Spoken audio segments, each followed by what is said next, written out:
इन्होंने कहा कि मेरे क्षेत्र की सबसे बुरी बात यह है कि हमारे यहाँ बाढ़ भी ज़्यादा आता है और सुखाड़ भी। मेरा अगला प्रश्न था फिर। इन्होंने कहा कि 15 साल से जदयू की सरकार है, लेकिन शायद उन्होंने ऐसा कोई काम नहीं किया जिससे लोगों को खुशी मिल सके। हमने कहा आप में ऐसी क्या खास बात है कि लोग आपको चुनेंगे? इन्होंने कहा कि अभी चुनने और ना चुनने की बात है ही नहीं, क्योंकि मेरा टिकट फाइनल अभी नहीं हुआ है। फिर मुझे मजा आया, क्योंकि जिसका टिकट फाइनल ना हो और वो खुलकर बेबाकी से इतना बढ़िया बात हमको समझा दे, तो उसका साक्षात्कार करना जरूरी है। बाकी इनसे खुद बात करेंगे। परिचय के लिए आप ये भी जान लीजिए कि ये मधुबनी के हरलाखी विधानसभा से कैंडिडेट हो सकते हैं। वहां से सिटिंग विधायक साहब का नाम है सुधांशु शेखर। आरएलएसपी से 2015 में जीते थे। फिलहाल जदयू में जाकर अपने आप को पाक साफ कर रहे हैं डव साबुन से नहा के। अब नमस्कार, मेरा नाम प्रशांत राय है और आप जनता जंक्शन देख रहे हैं। धन्यवाद। क्या कर लेंगे जी हरलाखी के लिए? थैंक यू आपका प्रशांत जी। हरलाखी के लिए उतना ही हम सीरियस हैं जितना एक बच्चा माँ बाप के लिए होता है। और मेरी राजनीति शुरुआत यूं कहें तो ये मेरा 3rd जनरेशन है। अच्छा। मेरे दादाजी सर्वप्रथम जो है सो कांग्रेस के प्रति रुझान उनकी हुई। मेरे पिताजी कांग्रेस के ऑफिस बेरर हैं आज भी ज़िले में। अच्छा अच्छा। और मेरा पदार्पण 2013 से, जब मैं अपनी शिक्षा दीक्षा पूरा किया, अपने प्रोफेशनल लाइफ को थोड़ा सा ये कर जब मैं राजनीति की तरफ रुझान किया, तो मेरी स्वाभाविक तौर पर एक कांग्रेस के प्रति रुझान थी और आज भी वो रुझान जारी है।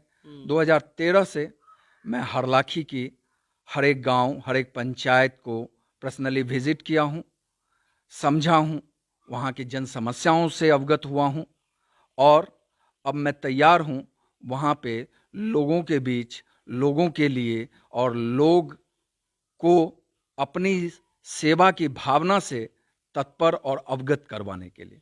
सबसे सिंपल सा साधारण सा जवाब ये दे दीजिए कि जब इतना घूम ही लिए हैं तो क्या दिक्कत है? 5 दिक्कत उंगली पे गिनवाइए हमको। 5 दिक्कत क्यों उंगली पर गिनवा रहे हैं? समस्याओं की अंबार है। अच्छा। कई बार तो मुझे लगता है ये भारत का क्षेत्र है या नहीं है। ये मुझे ये भी लगता क्रिएट कर रहे हैं आप? नहीं, मैं सही कह रहा हूँ, मैं कंट्रोवर्सी क्रिएट नहीं कर रहा हूँ। आप पटना से आए हैं, आप एक बार हमारे क्षेत्र को जाके आप देखें। 15 साल जिस सुशासन की राजनीति, जिस डेवलपमेंट की राजनीति पर नीतीश कुमार को लोग वोट देते आए और हमारे क्षेत्र की जनता भी वोट देते आई, वही जनता को किस तरह से तिरस्कृत किया है इन्होंने, ये आप जाके हमारे क्षेत्र में जाके देख लें तो आपको समझ में आ जाएगी कि क्या ये सही में भारत का ही क्षेत्र है कि क्या ये नेपाल से सटी हुई क्षेत्र है। इसीलिए बिहार सरकार और भारत सरकार ये समझती है कि ये नेपाल की सटी हुई एरिया है या नेपाल से बिलोंग करता है ये एरिया, इसीलिए उसको तिरस्कार किया गया। नेताजी लोग बात घुमा देते हैं। हम बोले हैं 5 काम गिनवाइए जो आपको नहीं हुआ है। एकदम 5 काम गिनवाते हैं। 5 काम क्यों, 10 काम गिनवाएंगे हम आपको। वहां पे सबसे मूलभूत समस्याओं पे बात हम कर रहे हैं। रोड की समस्या, आप जाके देख लीजिए रोड पे समस्या। भारत सरकार की जो भी बिजली की योजनाएं अभी चल रही है, दीनदयाल, उससे पहले राजीव गांधी योजना थी, बिजली योजना, घर घर तक, गांव गांव तक पहुंचाना था उसको। आप जाके देखें, आज भी कितनी गांव हैं हरलाखी के अंदर में जो वंचित हैं इस लाभ से। बिजली नहीं है, बिजली नहीं है, और बिजली है भी तो ऐसी क्वालिटी ऑफ बिजली है जहां फ्लक्चुएशन ऐसी होती है कि वहां पे लोग आए दिन परेशान रहते हैं। 100 रुपये 60 रुपये का एलईडी बल्ब 2 दिन 3 दिन में फ्यूज कर जाती है। तो क्वालिटी ऑफ बिजली की ये बात किया हूं मैं। तीसरा बात मैं किया हूं, वहां पे स्वास्थ्य सेंटर की बदहाली देख लीजिए। यूं तो बिहार का ये समझ लीजिए, आप बिहार में विकास के सूचकांक हो, स्वास्थ्य के सूचकांक हो, शिक्षा के सूचकांक हो, हर तरह से निचले पायदान से आप नीचे पायदान पर हैं या उससे एक ऊपर हैं। बात तो यहां है, बात तो यहां है। लेकिन यदि आप हरलाखी की बात करें तो मुझे लगता है बिहार में भी हरलाखी जो होगी वो सबसे निचले पायदान पर होगी। अच्छा। आप चले जाएं, वहां की स्वास्थ्य की बदहाली देख लीजिए। एपीएससी, पीएससी, एक भी डॉक्टर का टर्नअप नहीं होता है। होता भी होगा, सरकारी दावे हो सकते हैं कि सरकारी दावे आपको कह सकता है कि हाँ आता है, जाता है, ये करता है, लेकिन वो सारी कागजी कार्रवाई है। चौथा, हाँ, चौथा, वहां पे शिक्षा की व्यवस्था। आप अनुमानतः मैं आपको बताया हूं कि लगभग 6,000 7,000 पर एक टीचर्स हैं वहां पे। और जहां पे टीचर का काम होना चाहिए कि वहां पे पढ़ाई समुचित हो, विद्यालय लोग आए जाएं, बच्चों का पढ़ाई हो, समुचित पढ़ाई हो, वहाँ पे आप देखेंगे कि जब टीचर आते हैं तो उनको लगा दिया जाता है, बिहार सरकार का जो भी अन्य परियोजना है उसमें उनको इन्वॉल्व किया जाता है। शिक्षा पे रुक जाइए, क्या कर लीजिएगा आप शिक्षा के लिए बन जाएंगे तो? देखिए, शिक्षा के लिए ये बात सही है, हमारी सरकार आनी चाहिए। हमारी सरकार जब तक नहीं आएगी तब तक हम शिक्षा की ठोस नीति नहीं बना पाएंगे। ये बात मैं बिल्कुल, मैं इस पे झूठ नहीं बोल सकता हूं, मैं अपने जनता को गुमराह नहीं कर सकता हूं। मैंने आपको कहा है, मेरी जनता, मेरे माता पिता को जितना मैं मानता हूं उतने मेरी जनता है वहां की, और मैं उस जनता से झूठ नहीं बोल सकता हूं। मेरी जनता मुझे भी रिप्रेजेंटेशन दे विधानसभा के अंदर में, और बिहार के जनता से भी आपके माध्यम से मैं कहना चाहता हूं कि हमारे जितने भी विधायक हैं हमारी सरकार बनाने में सहयोग करें। मैं सरकार बनाऊं, हम लोग सरकार बनाएं, और शिक्षा पे हमारी जो नीति रही है उस शिक्षा नीति को हम लागू करें, ठोस से लागू करें। और जब तक शिक्षा नीति पर ठोस से लागू नहीं होगी, बिहार में शिक्षा की बदहाली यूं ही बदस्तूर जारी रहेगी। पांचवा, पेयजल की सुविधा। पेयजल की सुविधा है वहां पे, बाढ़ सुखाड़ की समस्या है। हाँ, एक सबसे महत्वपूर्ण जो मैंने आपको जिक्र किया था ओपनिंग नोट में, वहां पे एक अति विशिष्ट परेशानी है। हमारी 37 पंचायत की विधानसभा है। 37 पंचायत में लगभग आधी पंचायत बाढ़ में डूबी रहती है और आधी पंचायत सुखाड़ में डूबी रहती है। आप स्टार्ट करें फ्रॉम मोहम्मदपुर टू हरलाखी, तो ये सुखाड़ में रहती है कमोबेश। और आप स्टार्ट करें करहारा टू मधवापुर, ये जो है ये 13 पंचायत ये सुखाड़ में वो बाढ़ में रहती है।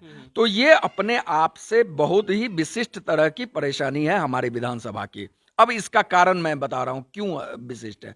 अब देखिए, जिले या प्रखंड या विधानसभा जब भी बाढ़ प्रभावित में घोषित होती है तो सुखाड़ वाले जो लोग होते हैं, जिनको सूखा से सामना करना पड़ता है, उनको वो बेनिफिट नहीं मिल पाती है।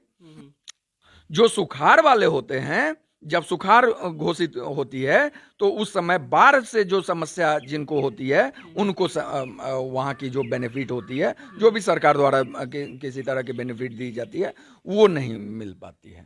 तो ये अपने आप में हमारे विधानसभा का एक अति विशिष्ट टाइप का समस्याएं हैं। इस समस्याओं को लेकर मेरी एक ठोस पहल है, मेरी एक रोड मैप है, जिस रोड मैप को हमको यदि रिप्रेजेंटेशन देती है वहां की जनता, तो जरूर मैं लागू करने की काम करूंगा। बताइए, थोड़ा बहुत में बता ही सकता है तुमको? जी बिल्कुल बता सकता हूं। देखिए, मैं बताया कि आधी पंचायत जो है सो बाढ़ प्रभावित रहती है, आधी पंचायत सुखाड़ पर। तो हमारी जहाँ पे बाढ़ रहती है वहाँ पे पानी जो है सो प्रचुर मात्रा में उपलब्ध होती है, ठीक है। उसको क्या है, मैनेजमेंट करना है। कई जगह ऐसा जगह होता है जहाँ पे आप उसको ट्रेस किए हुए हैं, जहाँ पे वो चीज़ें यदि कटाव रोधी वहाँ पे डाला जाए, वहाँ पे पानी की जल संरक्षण की सुविधाएं हो, वहाँ से जल संरक्षण से लेकर वहाँ पे एक नाला की व्यवस्था हो, जो हमारी सुखाड़ प्रभावित क्षेत्र जो है वहाँ तक यदि हम काट के ले आते हैं उसको, तो हमारी ये रीजन जहाँ पे सुखाड़ होती है वहाँ भी पानी को मूव एग्जैक्टली पानी को मूव करना चाहते हैं। जल संरक्षण के साथ क्वालिटी यूज हम करना चाहते हैं उस पानी के साथ। शिक्षा के लिए बताइएगा। देखिए, शिक्षा के लिए मैंने बताया कि ठोस पहल करने की जरूरत है। ये बात जरूर रहेगी, हम यदि रिप्रेजेंटेशन मुझे मिलता है और सरकार किसी की भी रहे तो हम इस पे किसी भी सरकार को डंका बजा देंगे हम, ये बात आप समझ लीजिए। आपको रिप्रेजेंटेशन कैसे मिल सकता है उस सरकार को? आप लोग तो अपने लड़ रहे हैं 70 सीट पर। नहीं, 70 सीट पे लड़ रहे हैं हम, लेकिन हमारी आरजेडी के साथ में और भी जो दल हैं, वाम दल हैं, उनके साथ में एक टैक्टिकल मूव है, टैक्टिकल अलायंस है। उस टैक्टिकल अलायंस में हमारी भी उतनी ही जिम्मेदारी है, हमारी उतनी भागीदारी है जितनी किसी और दल की। तो इस दल को हमारी, चूंकि हम नेशनल पार्टी हैं, तो हमारे दावे को आप खारिज नहीं कर सकते हैं। और जब चूंकि हम सेकंड लार्जेस्ट पार्टी हैं गठबंधन के अंदर में, आरजेडी के बाद में, तो हमारी बातें तो स्वीकारेगी ही, ये तो एकदम तय है। और जब ये चीजें बनती है तब बात करेंगे इसके ऊपर में। मैं भी अंदर नहीं घुसना चाहता, लेकिन मैं फिर वही बात टिप्पणी करूंगा जरूर कि कांग्रेस नेशनल पार्टी है, इस पूरे देश में उसका कहीं ना कहीं रिप्रेजेंटेशन है, लेकिन सोचिए कि आप बिहार में सेकंड लार्जेस्ट पार्टी बन के रह गए।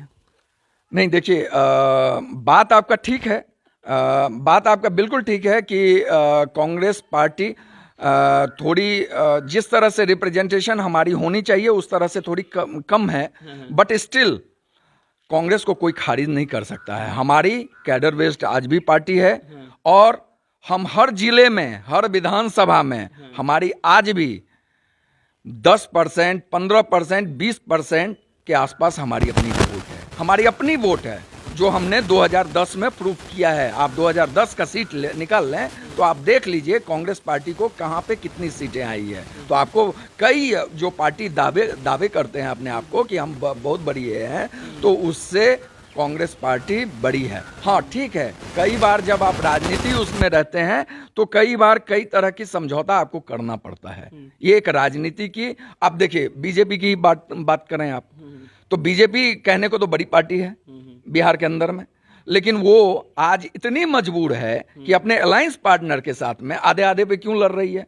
क्यों नहीं वो कहती है कि भाई हम 150 पे लड़ना चाहते हैं या 200 पे लड़ना चाहते हैं, क्यों वो घुटने बल बैठी हुई है जेडीयू के उस पे। तो वहां भी देखिएगा ना, हर चीज का एक टैक्टिकल मूव होता है। उस टैक्टिकल मूव में कांग्रेस भी चाहती है कि बीजेपी या इस तरह की फासिस्ट शक्तियां जो है वो ना आए, इसके लिए हमारी मूवमेंट है। मेरा एक सपना है, सपना ये है, दर्शकों के लिए कह रहा हूँ, कि जब मैं किसी प्रवक्ता से, किसी विधायक से, किसी विधायक के प्रत्याशी से बात करूँ तो वो साहब सिर्फ अपनी पार्टी के बारे में बात करें। आरजेडी वाले भी बोलते हैं, कांग्रेस वाले भी, भाजपा वाले सब में बोलते रहते हैं। हरलाखी का नेपाल एंगल क्या है? हरलाखी का नेपाल एंगल क्या है? चूंकि ये राष्ट्रीय मुद्दा है और इस पे तो हम बहुत सारी चीज़ें बेबाकी से नहीं रख सकते हैं। आज आप देखे होंगे कि बीजेपी या एनडीए की गवर्नमेंट जब से आई है, हम नेपाल के साथ में अपेक्षित जो सहयोग था वो सहयोग कहीं ना कहीं कमी हुई है। ठीक है, आज उससे क्या है कि लगभग 60 से 70 किलोमीटर के रेंज में हमारी जो विधानसभा है वो नेपाल के साथ में शेयर करती है। ठीक है, अब उस शेयरिंग में क्या होता है कि कई बार आप कई तरह से डिपेंडेंट हो जाते हैं। चूंकि पड़ोसी कंट्री था, मित्र राष्ट्र था हमारा, मित्र राष्ट्र है हमारा, तो हम कई चीज़ों पे डिपेंडेंट रहते हैं, कई चीज़ पे वो लोग डिपेंडेंट होते हैं हमारे साथ में। समझ गए? अब क्या है, वो रोजी रोटी वाली, बेटी रोटी वाली जो संबंध है उसमें कहीं ना कहीं खटास आई है। चलिए आखिरी सवाल, वो दो चीज बता दीजिए। दो मैं पूछ रहा हूं तो पूरा संक्षेप में बताइएगा, जो अगर आपको मौका मिल जाए, मुझे पता नहीं मिलेगा कि नहीं, तो आप क्या करके दिखा देंगे जो आपके हाथ में है। हमारे हाथ में जो चीजें हैं वो ये है कि सबसे पहले हरलाखी के जनता को हम इतना आश्वस्त जरूर करवाना चाहते हैं, आप जब रिप्रेजेंटेशन करवाएंगे मुझसे तो आपको कभी भी ले डाउन नहीं होना पड़ेगा, कभी आपको नीचे नहीं होना पड़ेगा कि हमने कैसे आदमी को रिप्रेजेंटेशन दे दिया। हरलाखी से लेकर बिहार विधानसभा तक आपकी आवाज, वॉइस हमारी रहेगी, लेकिन जनता की आवाज होगी, जनता के शब्द होंगे और वो शब्द आपको विधानसभा तक गुंजायमान होगा, इतना मैं आपको जरूर बता देता हूं। और समस्याओं की बात यदि करेंगे तो सब मैंने कहा, समस्याओं की तो अंबार लगी हुई है यहाँ पे, समस्या तो एक दो नहीं गिनवा सकते हैं।